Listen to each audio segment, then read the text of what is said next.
বাজার সিন্ডিকেট, হ্যাঁ। যেটাকে আপনি বোঝাতে চাচ্ছেন। বাজার সিন্ডিকেট। অসংখ্য ধন্যবাদ ভাইজান আপনাকে, অসংখ্য ধন্যবাদ যে আপনি কথা বলার সুযোগ করে দিলেন। তো ভাইজান সর্বপ্রথমে জানতে চাচ্ছি আপনি কেমন আছেন? ভালো। যাক আলহামদুলিল্লাহ, আল্লাহ পাক আপনাকে ভালো রেখেছে। তো ভাইজান আপনার নামটা জানতে পারি?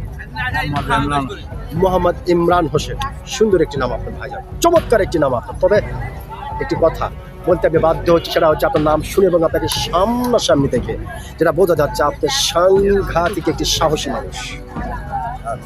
সত্যি ভাইজান, আপনি সত্যি একজন সাহসী মানুষ, এটা কিন্তু আপনাকে দেখে বোঝা যাচ্ছে।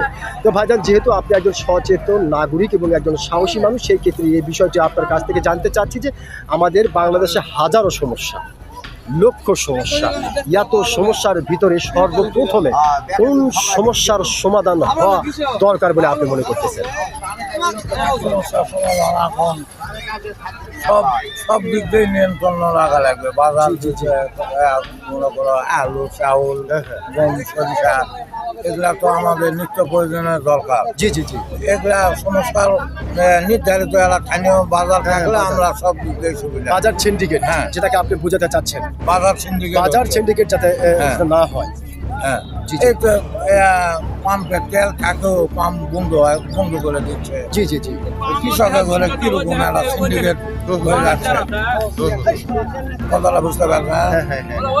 এগুলা বাজার নিয়ন্ত্রণ তুলে সারার দাম আরো একটু আমি আপনার সঙ্গে কথা বলবো। আনিসিক জিনিস, জি জি। তো এগুলা ইত্যাদি বাজার নিয়ন্ত্রণ তুললে আমরা খুশি। জি, বাজার নিয়ন্ত্রণ করতে হবে। অসংখ্য ধন্যবাদ বাজার আপনাকে, আপনি কিন্তু খুব গুরুত্বপূর্ণ একটি আলোচনা করেছেন, বাজার সিন্ডিকেটের কথা বলেছেন, যাতে করে বাজার সিন্ডিকেট না থাকে এবং বাজার যে নিয়ন্ত্রণ এটা রাখতে হবে সরকারকেই। যে আমি আশা করবো আপনার এই গুরুত্বপূর্ণ কথাটি অবশ্যই সরকার গুরুত্বপূর্ণভাবেই আমলে নেবে।